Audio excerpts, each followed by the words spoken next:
Not your average tabletop. Woohoo! Welcome to Not Your Average Tabletop. I'm Zach, And I'm Pepper.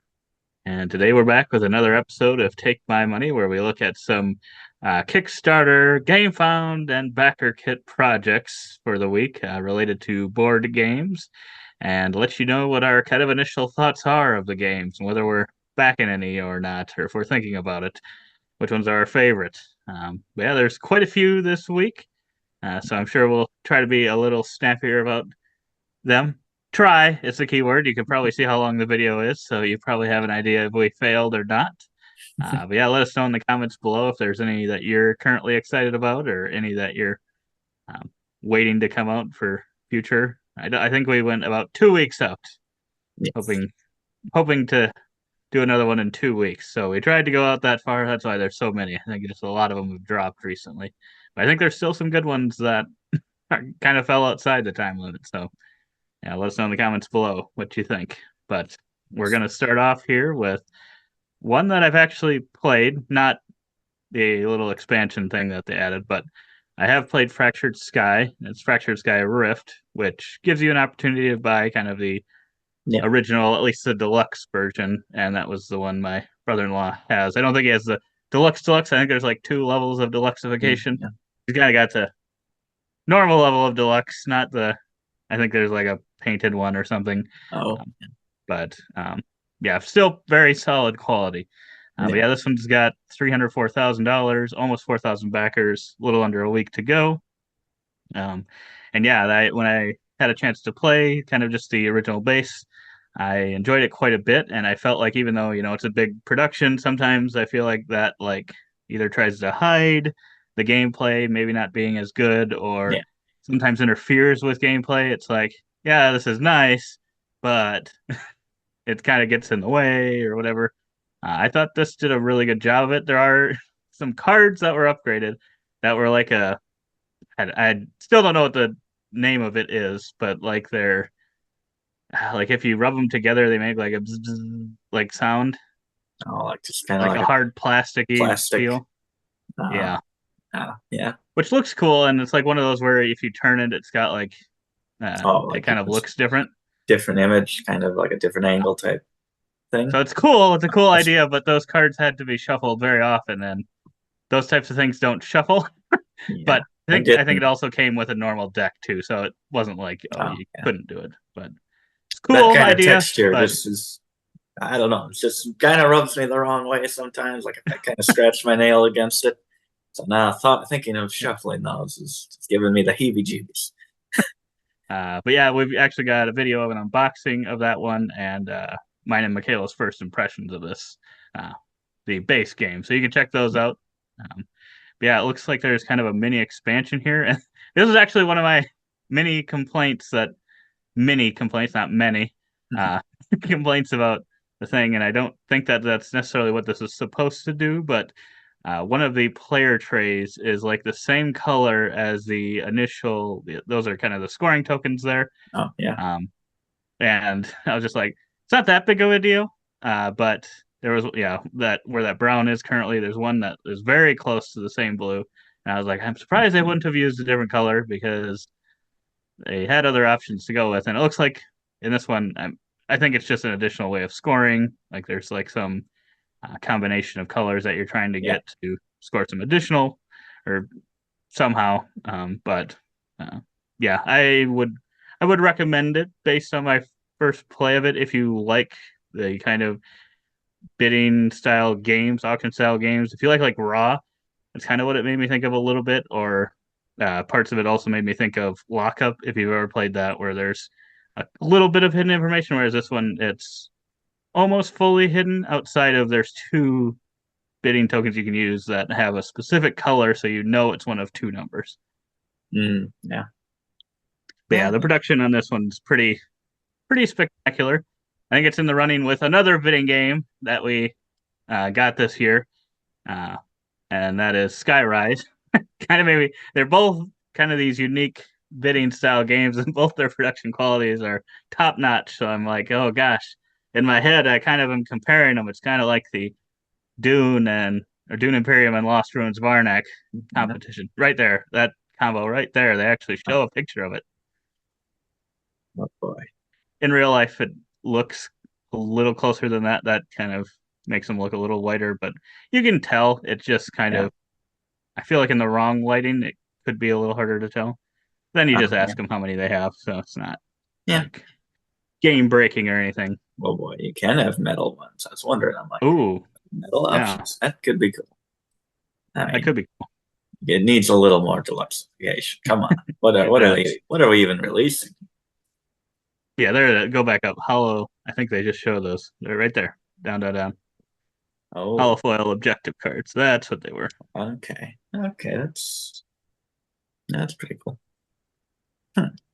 Yeah, I'm glad that you enjoyed this one. I'm pretty interested in it just from its look. And I think you would like it. Okay, that's quite good. I think expansion, not too expensive here, at least for this base version, $19. You can get it the metal version for $29. Otherwise, get a lot more costly if you do end up getting that the base game with it. But as you heard here, it has our recommendation, or at least is that.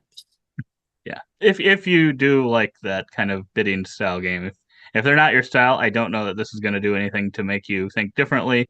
And it's certainly a pretty high price point to get into something that you don't typically like. But if you really tend to like those kind of games like Raw or Lockup or even, I don't know, maybe Skyrise even a little bit, any of those, I think there's a chance you could have a good time with this one.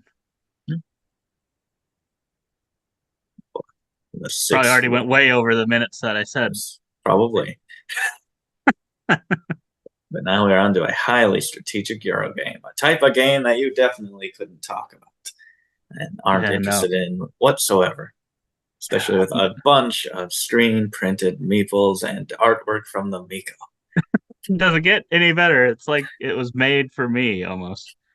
But yeah, this one's actually making a little less than the last one. Did notice that. 268,000, 2,700, almost 2,800 backers about a week to go. Still doing really well. Both these first two have been doing well. Before I forget, I'm going to say on this one of my little concern is that I know they do have two games that are currently out there. One is from GameFound, I think, and one is from Kickstarter, Merchant's Cove and then Coloma, which are both reprints, I believe, and I think they're both kind of looking to be delayed at this point. So I think that's just something important to point out there. I backed Coloma, so that's the only reason I know that one. And I definitely thought about Merchant's Cove, so I get update emails from that. It's the only reason I know this. Should really probably look at that for any of them that we're willing to back. But yeah, this one looks like a lot of good stuff. It has me very excited to one day try this one. But at the same time, we did play Merchant's Cove. We had the chance to play that, and it made me kind of think a little bit of that. And I know our first experience with that one was not my favorite. It wasn't like I hated it, but I wasn't like, oh, now I need to go get this game. It was just kind of middle of the road. And for something so large and kind of asymmetric and stuff, I was like, it's going to take a lot of energy to play this. I'm worried that this might have the same thing. And I can't, for some reason I'm thinking Merchant of the Dark Road. I don't know why I'm throwing that one under the bus, but it was one that I was very excited about and liked a lot of what it looked like. And then when I got it, it was kind of another one kind of like Merchant's Cove where it's meh. It's kind of what this is making me think of a little bit. Like there's a lot going on, and I just don't know if there's going to be like simplicity to it or if it's going to be like a lot of moving things and whether or not those will feel like it flows really well. I think if it does, this is one that could be one of my favorite games of all time. But then there's also that chance that it could just be like a kind of a slog of learning to play it and kind of being like, it's got some good parts and it's got some bad parts to drag it down. It just makes it tough to get to the table. A lot of things, as you can see, just a bunch of different sections to the game.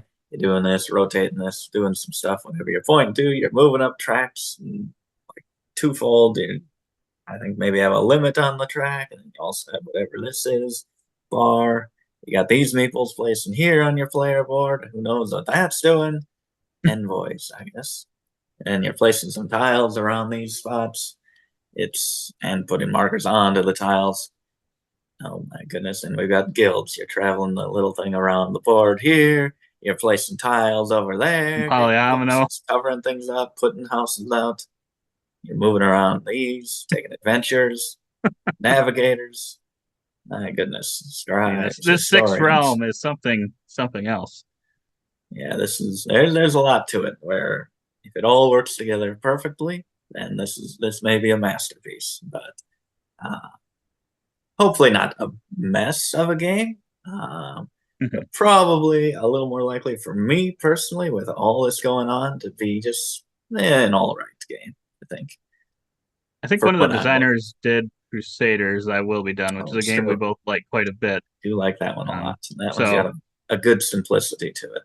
Yeah, that's where I'm like, it looks like there's a lot going on in that one, sort of too. Not to this level by any means, but there's some different things going on there. But that just feels really smooth. So if that's in this game, it could be really good.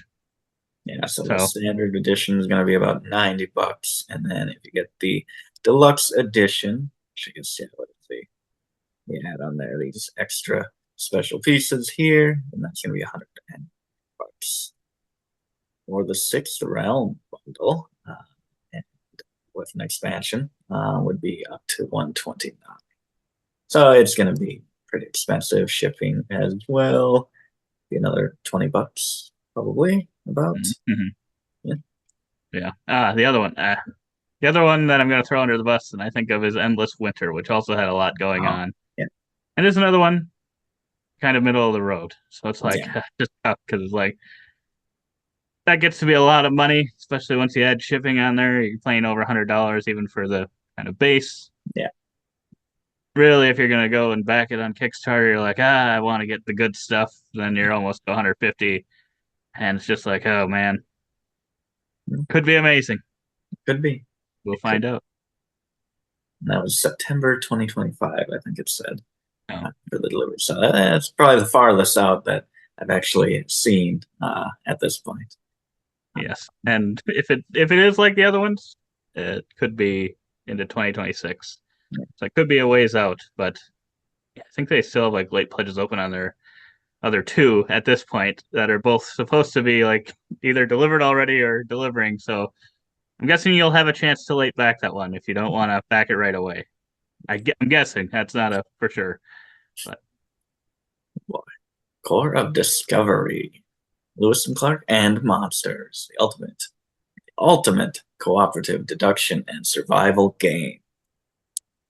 It's got 2,300 backers, $233,000, under a week to go. And this one is kind of a mind sweeper. You know all these projects a little more than I do this week, and you explain this as a minesweeper-like game where you have this board. What it made me think of. Yes, you kind of set up the board. There's a bunch of different maps and sheets that you can get. You put it out there, cover up the spots, and you reveal those. And throughout the game, you are exploring, and it's deduction. So you kind of have some rules of what could be or is next to other things, like maybe this whatever TP is next to a rock or something like that. I don't know the details of what's actually on these maps, but you get some deduction information like that, and you explore and reveal these spots throughout the board. I think that's a really cool mechanism and a good way to have exploration, have some information, but still not really knowing what's out there. I think that's maybe one of the more realistic kind of mechanical implementations of exploration. Yeah, that's true. I hadn't really thought about it like that, but that probably is true. If you kind of have an idea of, the river's this way if it's water, but you don't know exactly where it's going to be. It's got to be near this or something. But yeah, that's true. And yeah, this one's probably one that I'm most intrigued by, or pretty close to the most intrigued by of all the projects, just because it seems like it's something a little bit different. Yeah. I can't tell, as playing it over and over. I do tend to like puzzly games, and I like Minesweeper. I'm not saying it's exactly Minesweeper, but that makes me think of this, and it could be one I really, really enjoy. I think it's obviously limited by the maps because if you remember things well, once you do one, you'll kind of know where things are. So there is that to it, but at the same time, I know how many games I have, and I know how many games I don't know, but I have an idea of how many games I've actually played more than a handful of times. So there's at least a handful of maps in here, Yeah. even in the base. So base has 20. See, more can be downloaded, and there's additional expansions.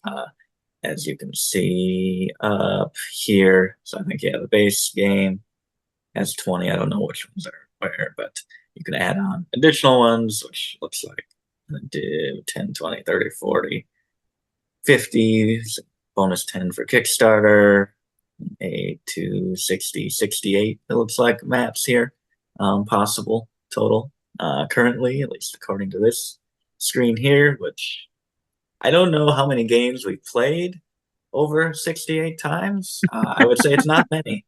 I bet it's less than a handful. So yeah, but then obviously that is going to cost you a little bit more. They have all those kind of expansions as add-ons, and they're all kind of, if I remember right, they're like $15 a piece. Wood board in the deluxe. It'd be pretty cool. Those resources look pretty good. Resources. Yeah, there's a little bit of resource management because you have to use those to kind of create things sometimes, and because you're kind of trying to also defeat like a monster or multiple monsters. So you're trying to find them first, and then have like a card that can help you defeat them by collecting some resources. So yeah. So then, I guess price wise, so the retail edition is gonna be $39 US. Then you get the deluxe edition, which includes the wooden boards, wooden resources. That'll be $59. And then the ultimate edition, which I believe includes all the expansions, all the maps, everything you can get, and deluxeified, is $119. And you can go and get some more of their other games that they've released. I've heard good things about Mind Management. I don't know about the other one, Harrow County, but this one's interesting. I like it. Yeah, I think if you want this now, or if you wanted everything, I'd maybe get it now if you want all the expansions and everything. But otherwise, I think I know I've seen Mind Management in retail, and I guess I don't know about Harrow County, whatever that one is. But that if they're known to have them in retail, and you're just wanting the base game, I'd maybe just wait. It's a decent price. I don't think it's crazy. 39 plus 13 shipping if you're in the US isn't awful, but you could potentially maybe get it cheaper at like Miniature Market or Game Nerds or something if that's all you wanted. But if you wanted everything, it's probably going to be your best chance to bundle and get it. So. Yeah, shipping's not the worst. Yeah. Firesiege, siege-themed board game for 1 to 4 players. So this is a tower defense, castle defense game, cooperative game, and it's pretty much Hanabi, I guess. It's Hanabi if it was a tower defense game. It's making 40,000, which it doesn't seem like that much when you're comparing it to the ones we've just looked at, but still not doing bad. 500 backers, less than half a week to go. And this one, when I look at the board, I'm like, that looks pretty cool. And I like the screen printed meeples and stuff. I like the idea of tower defense. But then, as I was looking at it, I'm like, it looks like it could be interesting. But I'm not 100% sure how. I was kind of watching a 2-player playthrough of part of it, and I wasn't sure how interesting the information you get from your opponents really was. It's kind of an interesting idea, but I don't know if it was like, outside of, don't do that right now or something. I mean, I think there's certain ways you can communicate or whatever, but outside of that, which then at that point it's not really as interesting if you're just telling them flat out, don't do that. Yeah, because you have these double-sided cards, and you can see the icons facing you, and the opponents can see the icons facing them, and then they will, hint towards you whether something's a good thing or not to play. When you do play it, then you play the icons that you can see, and then you flip it over and then activate the other side, I believe. Mm-hmm. And it's a cool idea. I mean, ever since Hanabi, I've been thinking of what are different ways that you could implement like opponents or teammates seeing your cards that you're holding. So I'm interested in that, but yeah, it just depends if it is interesting or if it just pretty much comes down to don't play that one, play this one. If it's just something like that, then that's not as interesting. It's still exciting to not know exactly what's on your cards, but yeah, and I only watched a little bit of it, so I'm not saying that I know for a fact it would never be interesting. It just didn't, from the a little bit that I saw, it didn't seem like, oh boy, that's going to make the decision a lot tougher on the person doing it. Yeah. But I could see how that could happen if you really wanted the action on your side and didn't really like the other ones, but then they're like, I don't know if you should play that. It's like, but I don't really want to play these other ones. I'm sure those moments come up, so that would be a little more interesting. Like, it can't be that bad. They gotta be lying to me.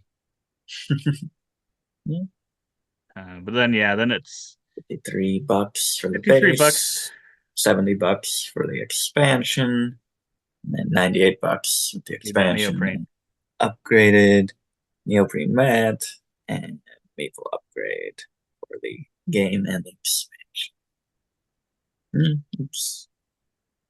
Yeah, probably not going to get this one, but it is interesting. Maybe after I see some reviews or do look more into it, maybe watch a playthrough myself and just see if it delivers that feel. So I don't know. Yeah, because I like the idea of a cooperative tower defense style game where you're trying to. So I think there's different missions you can possibly be trying to do as well. So you're trying to obtain some objective while also stopping these monsters from invading, essentially. So it's a cool idea. I'd be interested in this one kind of maybe after the fact. I think if I did back it, I would just probably back the base.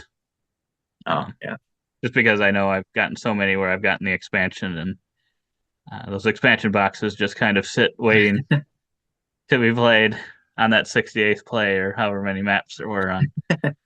But otherwise, I think that one looks good. Yeah.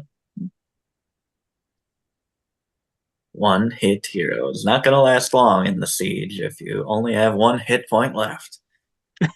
That's what this is all about. Cooperative boss battles with only 1 HP. So you're down to your last bit of life and you can't get hit, but you still got to take down those baddies.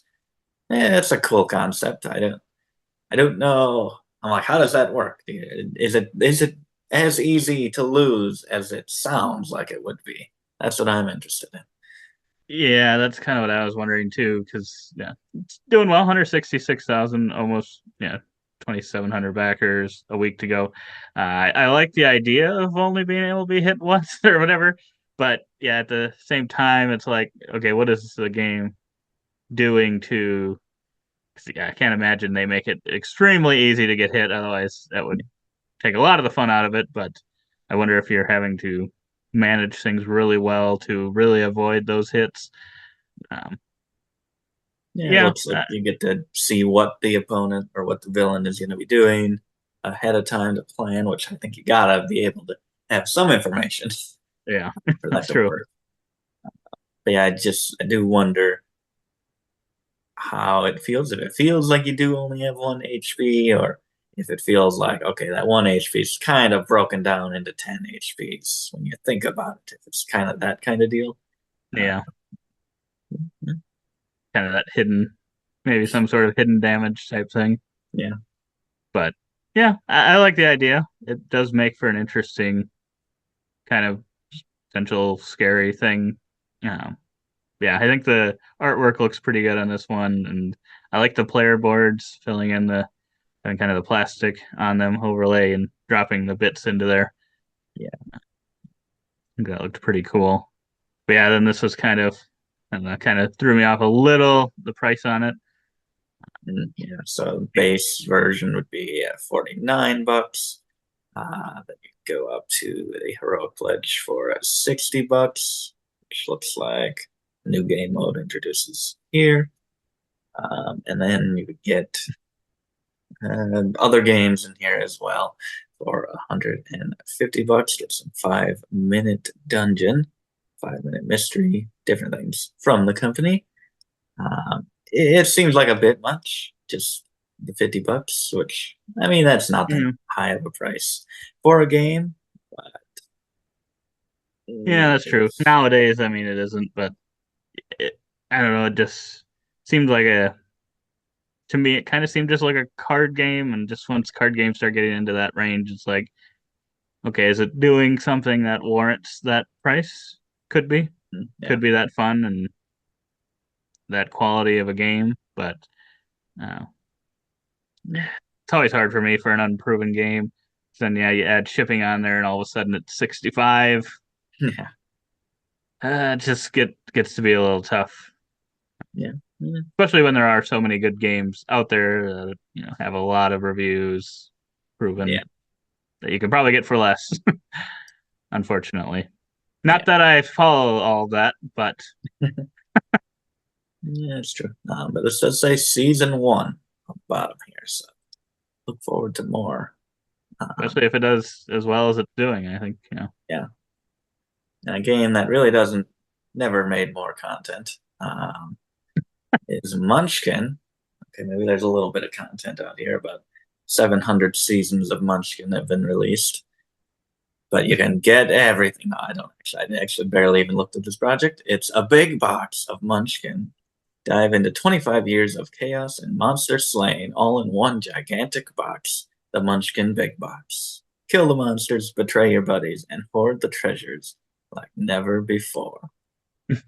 Almost 1 million. Well, I mean, almost 75,000 way, but it's got a week a lot of the way. Yeah. So it's got 6,400 backers. I think it might be the biggest this week. Which, yeah, I think I might have played Munchkin a long time ago once.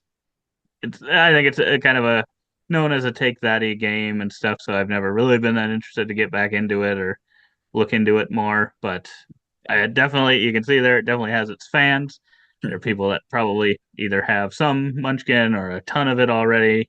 Wanting that big box is a great way for those fans of the game to be able to kind of get all the Munchkin they could ever want. Might be their go-to family game if they like to take that. It's not really our style of game, but we figured we would at least show it here in case anyone's watching and is really interested in it. Yeah. It looks like it's gonna have a lot of cards. I don't know. I don't know if Munchkin players sleeve their cards, but I don't know if there's much room for sleeved cards here. That's true. Pepper always thinking of the people sleeving their cards. I'm always thinking about that. There's oh boy, what do we got? We got quite a few cards. Does it say an overall number of cards? Hundreds and hundreds of cards. Got maps, dice, some dice, some trackers of health. Oh boy, then we get some stretch. Big coin here. Get the big coin, the dice tray, lanyard, some foil on 50 cool cards, enamel pin. I mean, I think if I liked Munchkin, this would be pretty exciting. Yeah, for me. But bigger dice, wooden meeples. Yeah, if that's what you love, then I think this is a pretty good deal. I guess deal. I don't know. That's true. I don't know deal or not, but it's an opportunity. What was it? 125. So old, even Will Wheaton was playing it at one point. Will Wheaton.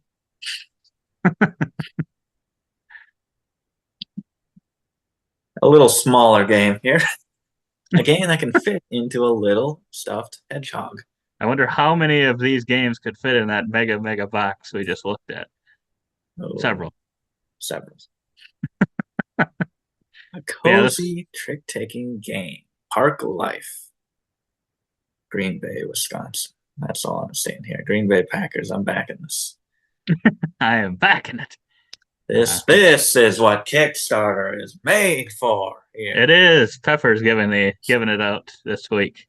Yeah, just under 9,500, a little over 300 backers, a little over a week to go, and yeah, this one is what Kickstarter is all about. Looks like there's an option to kind of pledge any amount just for kind of the base game, and then you kind of have some other options of kind of getting a little more deluxeified things, and then there's kind of an actual pledge level associated with it. But otherwise, you've got kind of a trick-taking game. I know when I originally played Hearts, which was I think the first trick-taking game I played, maybe I wasn't like loving it. I didn't understand trick-taking, and definitely if you don't understand trick-taking and you just go into a random game with a bunch of people that know what they're doing, and no one really overly teaches you kind of the inner strategies, and you have to learn them on your own. Yeah, it can be a little frustrating, but I've grown to really, really like trick-taking games, so I'd probably love to try this one out. I don't know. Some of these pledge levels might be getting a little bit much for a trick-taking game, card game, as I've alluded to before when it was kind of, I thought the one was more of a card game. Kind of getting up there, but it is, you can get your cute hedgehog to kind of, I don't know, store your cards. It is cute, and I like some trick-taking games. They're not as big a fan of them as you are now, but there's some really cool ones, and this seems like a nice, approachable one and very cute one as well. So I would be interested. Yeah, might have to look at pay what you want, unless you really need that hedgehog. Oh, you need it. Or a deluxe edition, and VIP. You start getting up there. $49. It's a bit much, but oh, you go Lucky Cat, get another game in there with it too. But yeah, $49 is a bit much. Maybe the deluxe, get some wooden meeples, wooden components. Yeah. If it's a game, if you love trick-taking games, I guess, and want them to be deluxe, this might be for you. There's a project that Kickstarter loves. It's exactly because they know that's what it's for. Ooh, now we're into the second game that we've both played, actually. Because this one is, you can actually try it on Board Game Arena. And that's kind of the one we use. I know a lot of people use Tabletop Simulator, and that's kind of an option for some of these. But I have never used it. Maybe Pepper has. But yeah, this one was on Board Game Arena. So once we saw it was a project, we thought, we'll give that one a shot. And you can see here, it's an expansion actually to the game that we played. So it's, I guess I don't know exactly how to pronounce it. Nanga Parbat, Animal Powers, however that's pronounced. It's just under $2,500, 215 backers, over a week to go. And yeah, from the look of it, once I started looking at this page, that's what made me want to go try it, because I'm like, cool, nice wooden pieces. I always like kind of the different shaped either meeples or animals there. It's always pretty cute. And yeah, we tried that out, and I would say I was probably middle of the road on it. Probably wasn't like, oh, I got to back this now. But at the same time, I wasn't like, I'd never want to try this again. But at the same time, I'm probably like, as long as it's on Board Game Arena, I don't know that I need my own physical copy of it. It's a 2-player only game. Oh, yeah.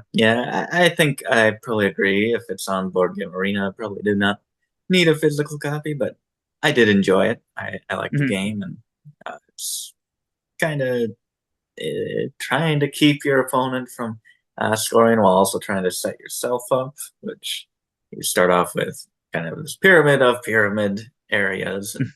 In each spot within one, there's 6 animals, one in each spot, and the first player chooses one of these 6 areas, and then the other player chooses one of the animals in there and places their meeple, like you can see in this bottom right pyramid. The blue player took the animal in that one, so it kind of goes numbered from top to the bottom left to right. So 1, 2, 3. In the 4th spot, they took that animal. and that went to their supply, which you trade in animals for sets or for sets of unique ones or sets of the same ones for victory points.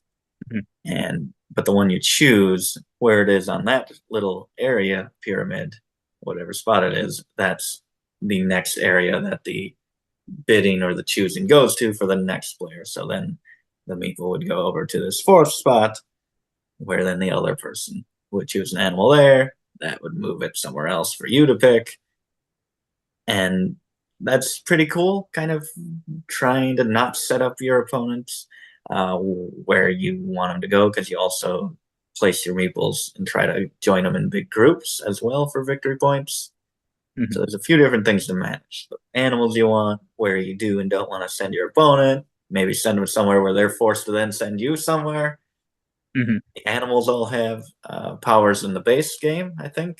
I don't know if this is additional powers that you can get, but they do base have some swapping abilities. And I think more powers would be, I think that would be really nice game. Yeah, I would agree. Yeah, there's definitely some cool concepts in there, but it didn't feel like we really got to like force your opponent kind of to do things until pretty late in the game. Maybe the last quarter of the game is when it really kind of got a little more interesting. Before that, it was kind of just like, well, this is the animal I want most. So what if I send them there? Maybe a little bit if there were two options, you think about it a little bit or something. The same option, same animal. Yeah. But outside of that, until kind of maybe a little later. But I think if I remember right, this was a pretty affordable game. The price wasn't actually too bad.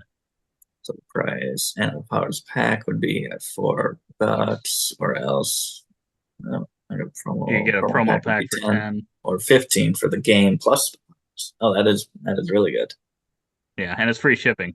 So 15. Yeah.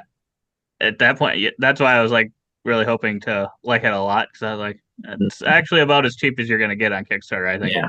I don't see, especially outside of, I don't think it's print and play. Outside of print and play, I don't think you're getting much cheaper than that. No. And then they've got kind of options for their other games and stuff too. But this is also what Kickstarter's made. That's true. Yes. Get that I 100% agree. And on to maybe Michaela's most interested game of this week. She loves Victorian everything. She loves Obsession. This is the same theme, according to me. That's what I see. This is Obsession too. That was what I was thinking when I first saw this. What is it? Apistocracy. Yes, I was avoiding saying the name. Just under 50,000. 548 backers. 2 weeks to go, just about. And I believe the person that designed it also did the artwork. So it's always pretty cool when they do both. And yeah, I think right off the bat, that's the first thing I think of. Think of Obsession. I'm like, Obsession is already a game I really, really like and stuff. So I'm like, makes it hard for me to want another one. I have not showed this to Michaela, so I don't know. I'm assuming she would possibly think it was interesting, but I was like, we do have Obsession though. Does she need both? But I think they are very different games, so I think you could probably have both. It looked like it was kind of doing some different actions on this one, selecting different actions and going up this it's combining kind of beehive, so to say, with kind of this hierarchy of trying to work your way up to the prime minister and even the queen, possibly talking to them. I always like when you've got kind of those kind of tracks that you're kind of going up on. It's usually pretty cool in games, and I think this one could be pretty good. I just feel like I couldn't fully grasp what was going on completely. There are just a lot of pieces to this one as well. Maybe not as many as Sixth Realm, but getting up there, there's a lot of moving parts that are working together. But at the end of the day, too, I think this one looks like it could be another, kind of classic hit like Obsession was. I think that was kind of a slow burn into being one that a lot of people ended up liking. So I wonder if this one will follow kind of a similar path to that one. And then, After the 4th week of the season, you get to play a game of Whist, which I've never played before. But it looks like it's some sort of kind of trick-taking style game with diamonds being the trump suit. Uh, it's kind of interesting, kind of having a game within a game. Yeah, just the whole kind of card play. It looks like they have kind of a deck of cards type. There are a few games that kind of implement those into gameplay, and it always seems interesting to me, especially if you are kind of playing a trick-taking game at the end of it. How important is that? Is it just like a little thing to wrap it up, which that's fun and cool, or is it very important? I'm not sure. That's true. Yeah, as long as it's not like, oh, I outplayed everyone the whole game, but then we play this game at the end and it's all the points. It's all that matters. Outside of, I guess, if you were building to just that, like the whole game is trying to get the best hand to do that, then that's fine. But otherwise, I like the idea of having kind of that little game at the end, mini game, so to say, and it just kind of feels cool. Yeah, more games need mini games at the end. Yes. It's like a Dwellings Prolong the game. I was like Twilight Imperium 4th edition. You have everyone fight each other at the end in one great dice roll. Yes, a massive dice roll. That's what everyone needs. Panda Royale style. Yes.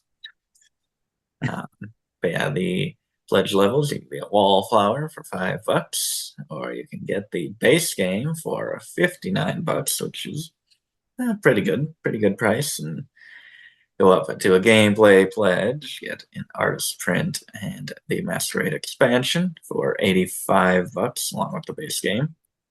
The deluxe pledge, which will get you additionally the Whist box, that's up to $125. So getting up there. Yeah. And then there's some limited pledge levels, which can get one custom illustration, so custom artwork of you in the game. Which I don't know, we haven't done that I know of. I don't think I've ever done that in the game. Usually, it gets pretty pricey. There are 8 of those left. But then that's definitely something where once the game has proven itself, if you do like a second printing or something, I think that's where you can more easily justify those versus if you haven't played the game, it's tough to commit, even the $300 one, I think. Yeah. Then you got, almost $20 shipping, which isn't awful, but at the same time, kind of pushes it up there too. I feel like that's kind of where a lot of them are getting to this day, right around that 80, 90 after shipping. Yeah. It's just kind of tough. It's like, it could be a really great game, but it also could feel very similar.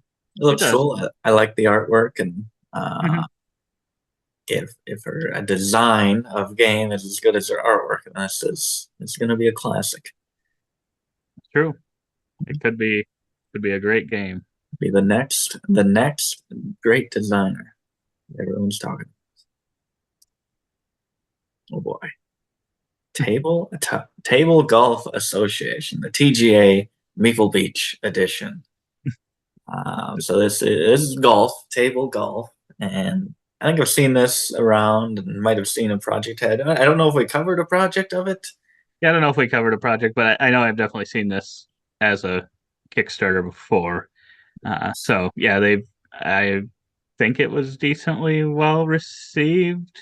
I guess I don't see that many people post about it on Instagram that I've noticed. It's kind of my main source of either Instagram or Facebook. I don't know that I've seen it too often. That doesn't mean that it's not, being played. It's making almost 52,000, 435 backers, week to go. Looks pretty cool. And it's kind of a flicking game.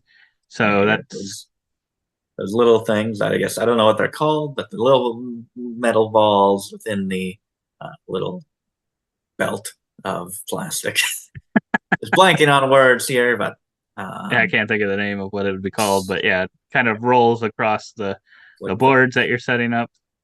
So yeah, I like it. It's a fun activity. I've played little versions of golf with various household objects, trying to hit them to certain areas, sometimes flicking them, sometimes kicking a dog toy into a dog bed or something like that. So this is just something as a golf lover that I'm just drawn towards, and to have that on the table, hopefully with the perfect components to deliver that experience, is something I'd be interested in. Yeah, I think if this was set up, I would definitely try playing it.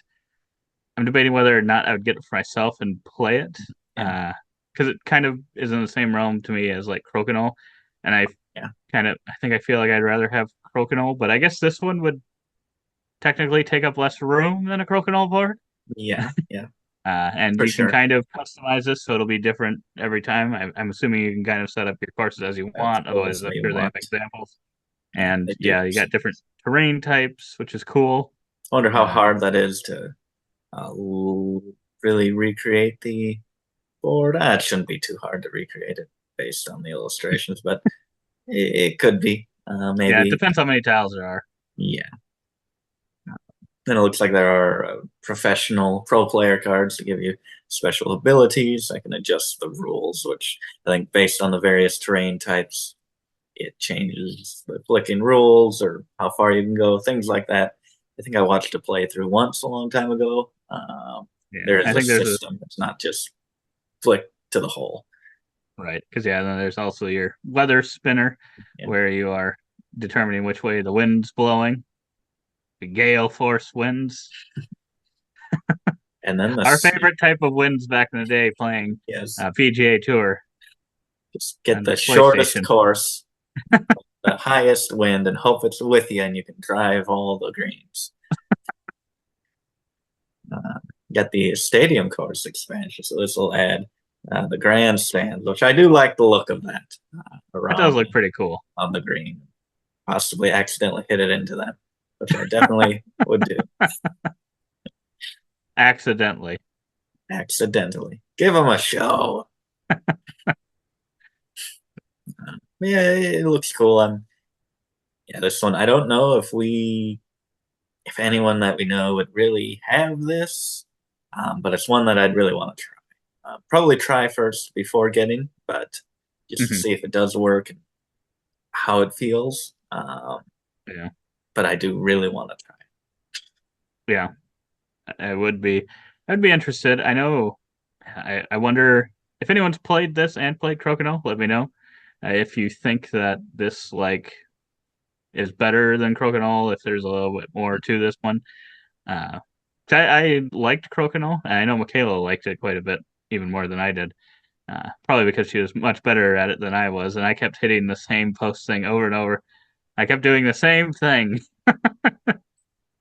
They might call that insanity, but I kept doing the same exact flick, even though I felt like I was doing it different. So maybe I'd have that same problem here. I don't know. But yeah, and I think there's kind of all different levels you can get into in this. You kind of, I think, a wood version, cardboard version, tons more tiles and stuff. Various levels, so from 25 up to what looks like $200, $300 here. 25, 35, 50, 75, 100. Is it the wooden? Where's the wooden? Does it get wooden? You said? I thought there was a wooden. 45. Maybe it was before, and I was just assuming they had it again. 20. Maybe they always would. Oh yeah, wooden tiles. The Pro Editions wooden tiles. Okay, so I think there is Pro Edition here. Yes, $35. So don't have to go too expensive, I believe. Could be wrong. Definitely check before you back. Don't just be like, okay, I'm getting the 35 for some wood. Make sure for sure. That's what Not Your Average Tabletop told me. This is wooden. Okay, shipping, not too bad even for the big box, although it does get a little up there. And at least for United States is what we check. For us personally, yeah, it's a hobby. It's an activity. I wonder how many tiles there are, if you can set up multiple holes, so you don't have to set up Like if you want to play a 3-hole course or a 9-hole course and have a little competition, if that's going to be quick to go from one hole to the next, or if that's going to be another 10 minutes tearing down That's true. Yeah, that is something to think about. Multiple steps. That's the answer. Get up into the $1,000 range. They would appreciate it. Yes, just get the retail pledge. Not what it's for, and I don't know if there was one there. So, good luck. Oh boy, then we got House of Fado, whatever it is, by Vital Lacerda, which that's the only thing that really mattered. Well, we got some name I can't pronounce, João, Quintela, Martins as well matters, but what I hear is Vital Lacerda, and I'm like, I am not playing this game. But 1619 Rey Mysterio. Disagree with you. That many backers disagree. $75,000 week to go. Yeah, I think there are a lot of fans of Vital. Yeah. Like you, I'm not sure who the other one is, but I can't remember if they've maybe worked together before. So I believe this is a smaller or more approachable, supposed to be a more approachable version of the Gallerist, which is one of his other big games. And I can't remember if maybe this designer is someone he worked with to do another smaller version of a bigger game he'd done. I can't remember if that's true or not, but I believe that might be the case. And initially, the artwork kind of makes me think of the Miko's artwork. It's the feeling it gives me. It kind of does. It looks very familiar. Rina Costa. So it is not the Miko, but I like the look of the artwork. It is nice. It is nice. And I like the production. I think Eagle Griffin always does pretty good production on all their games. So I don't believe we own any of their games. I don't think I'm aware of.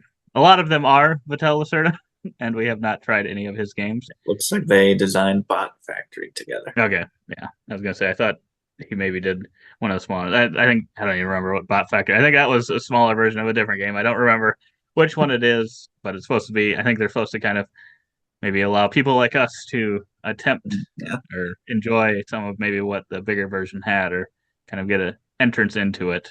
Jaws of the Lion, so to say. Yes. Into it. Yes, this is the Jaws of the Lion for the Gallerist, which says a fast-paced 1-hour game. Still very challenging. Yeah, still very challenging. It's got the same bump as usual, Lacerda style. Yes, very challenging. I like the idea of a bumper action. Yeah, I like that. I think I'd be interested in trying some of his games. A lot of them are very expensive, and I don't know anyone that has his games, so I'd have to try them at like a convention or something. And then at that point, with them being heavier, unless I found someone that was playing it already, that knew how to play, it would definitely be probably a tougher one to get to the table at a convention. Definitely could, but I probably wouldn't be like, oh, I've got a plan to play 5-6 Lacerda games. And there you can get all of them. But yeah, it looks like it was Kanban EV was the Bot Factory that it re-implemented. Yeah, most of these do have caught my interest at one point or another. They look good. I mean, just the artwork, and they all look very different. A lot of them are Ian O'Toole artwork, I think. Oh, yeah. On Mars, that striking cover, Venus, Viticulture, Escape Plan. I'm like, oh, what is this action movie thing here? Weather Machine's a great cover. Kanban, Lisboa, Gallerist, whatever the inventions. They all are striking covers. Make me want to get them, but a lot of them have screen printed wooden meeples, which we always like. I don't see any in this one, sadly, so far. Pretty basic meeples. That's true. Might be trying to be a little bit more affordable, though, too, because I know the game. That's kind of another piece to it. Usually they're a little spendier on the more spendy side. I really like this board. This nighttime with the I like it too. Lights along the sidewalk. That's a really nice board. Jesse might end up buying this one at some point. Just for the art. I mean, I might if it's a smaller version. It gets really good reviews. And people say it's approachable, a little more approachable. Yeah. Might try it. Shipping. You can not too bad. No, that's not too bad at all. No. Yeah. But then the game was how much again? Game was, I don't know if I actually looked, $48. So it ends up being about 60. Otherwise, you can combine it with those smaller ones. Yeah. Yeah, that's not too bad. Looks nice. Hopefully, I'm assuming a good game previously, and hopefully a good game now. Yeah. Long, Dark Sea by Mike Delicio. For some reason, the first thing I saw, first thing I thought of when I saw that, really makes me think of Delicio. But yes. I don't think he had anything to do with this. I don't think so, sadly. But this is another good looking game. I really like this cover. It's got Dune feeling, feels like Dune, but yeah, I hadn't really thought about that, but yeah, that's true. That is kind of what it makes me think of. I could easily have seen that being the Dune Imperium cover. That could be. Now I want it. Now I want this as my Dune Imperium, the third version. Uprising Imperium Downfall. There you go. But yeah, this one. Yeah, 839 backers, 114,000 euros. Is that what that is? I think it's euros. And over 10 days to go, 11 days to go. And this is primarily, it's a cooperative game. And this is a card-based game. As you can see, you got all these slots for cards. And you are each characters, at least what I would get from it. And it feels like a lot of cooperative games where you play cards and kind of investigating and dealing with different threats, I believe, and rolling dice, using tokens. Just facing off against the game is what I get from this. Yeah, I would agree. And yeah, I would say based on that cover, the board is a little bit blah. Yeah. It's not the most exciting after looking at the cover. The cards are great. The dice look great. Those tokens look great. Kind of everything that goes on it looks really good. Yeah. But yeah, this one too. Yeah, it just looked like you were maybe putting like tokens down in order to, and then playing cards that could kind of potentially play off each other and stuff to get kind of bonuses to take on those threats.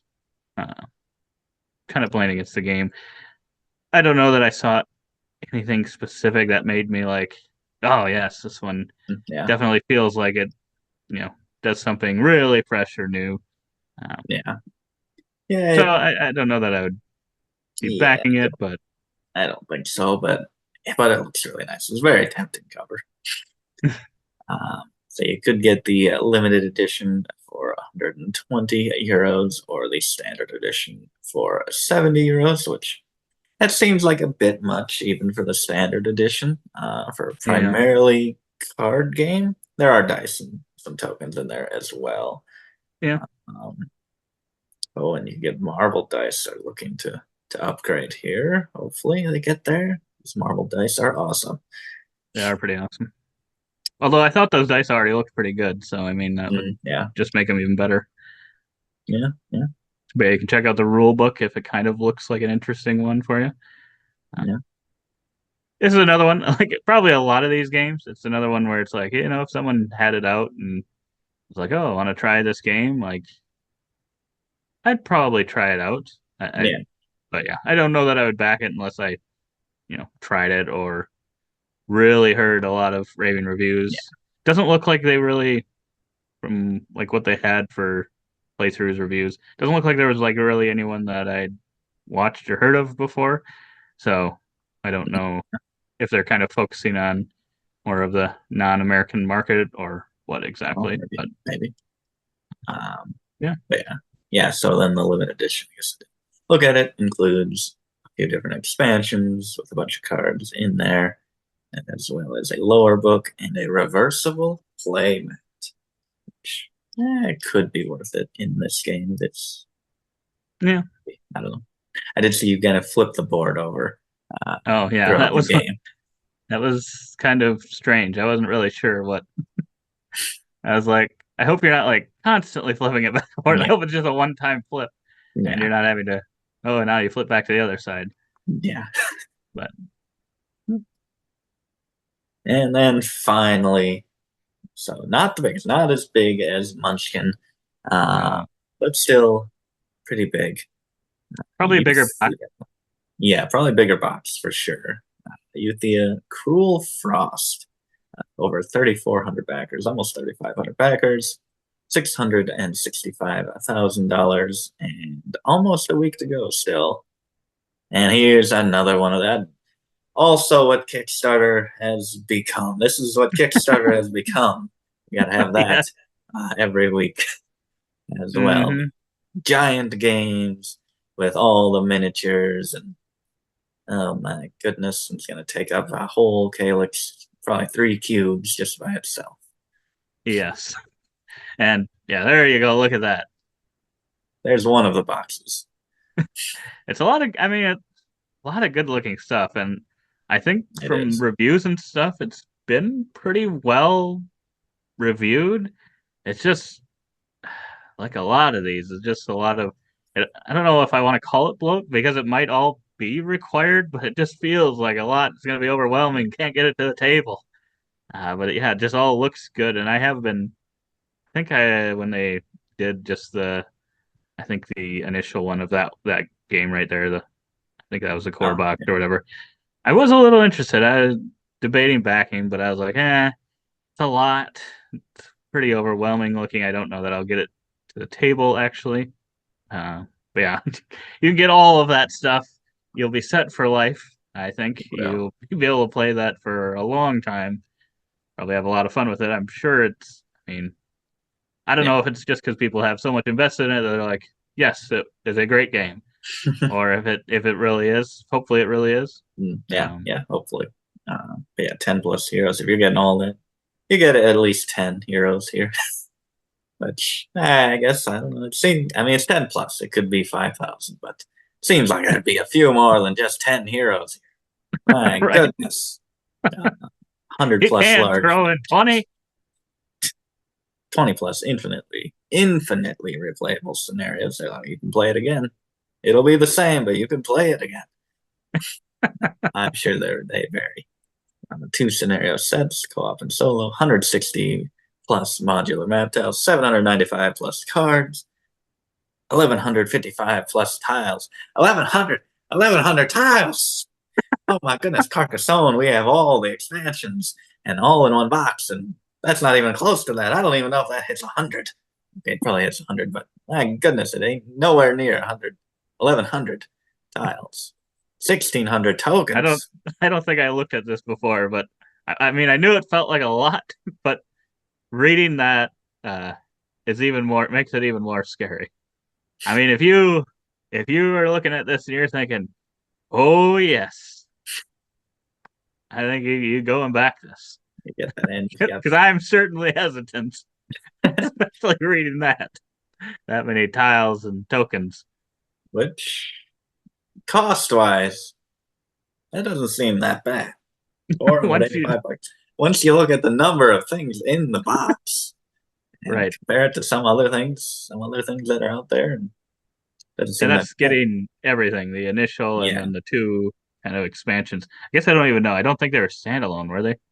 This or is it standalone? The expansion, I guess. Yeah, so the new expansion would be 160, new expansion deluxe 190, and the core game would be about 190, 484 for that, or everything and deluxe 564. Yeah, it's a big game. It's a big game, and some nice looking dice. It looks really good. It does. It's one if someone had it and really knew how to play it, had it set up, had it planned, we're going to play this. I would give it a try because it does look really cool. But I don't think I could ever own this unless I played it once and I absolutely loved every bit of it and had at least one other person that I would game with that thought the same thing. Because you're gonna need that. You're gonna need to love this game, which a lot of people look like they're. You could just get the core box too, and then it's not quite as much stuff. It's a little more manageable. Which is probably all you would. Yeah. Even if I loved it, I would just get the core box, I think, because I can't imagine I would ever play it enough that I would need the 2 expansions. Yeah, and we could scroll infinitely scrollable page. Yeah, ooh, get some structures there, some stackable card storage towers for the 50,000 cards in the game. Yeah, a lot of stuff, a lot of coverage as well. Yeah, definitely. I would suggest looking at some of these videos and making sure that it's something, even just if you're just thinking about the base game, something you really want, because I think it's highly thought of, but it looks cool. It looks cool. I mean, they're using effects there, smoke and stuff, smoke and mirrors. That just happens. But still, I think that looks pretty darn cool. I just don't know that I would ever get it to the table, unfortunately. That looks like it's kind of a big table too. Yes. Oh my goodness. Hopefully you don't need all the tiles. Oh my goodness. Wait a minute. Well done. Well done. That good cinematography has maybe won us over in the past on some big game. And this might be another one. I better stop scrolling. My goodness. Look at these coins looking nice and shiny. They shined them up. Look at those metal coins. I didn't even see that. Where was the shipping? Oh yeah, the shipping. That had me a little concerned. Yeah, it depends what pledge you go in on. If you go in the base box, then that's going to be maybe like $40, nearing $40. Otherwise, a little more. Yeah, otherwise more. But at that point, if you're all in, what's another 100? Yeah, what's that? It's a big one. For people that like it, or like the core and have played the heck out of it, maybe played the first expansion and played the heck out of it, I'm sure they're very, very excited about this. Yeah. Finally, the final chapter. Until it's not. Yes. But so I think that's all the projects we've got this week. What do you think, Pepper? Which one is your pick of the week? Oh, my pick of the week.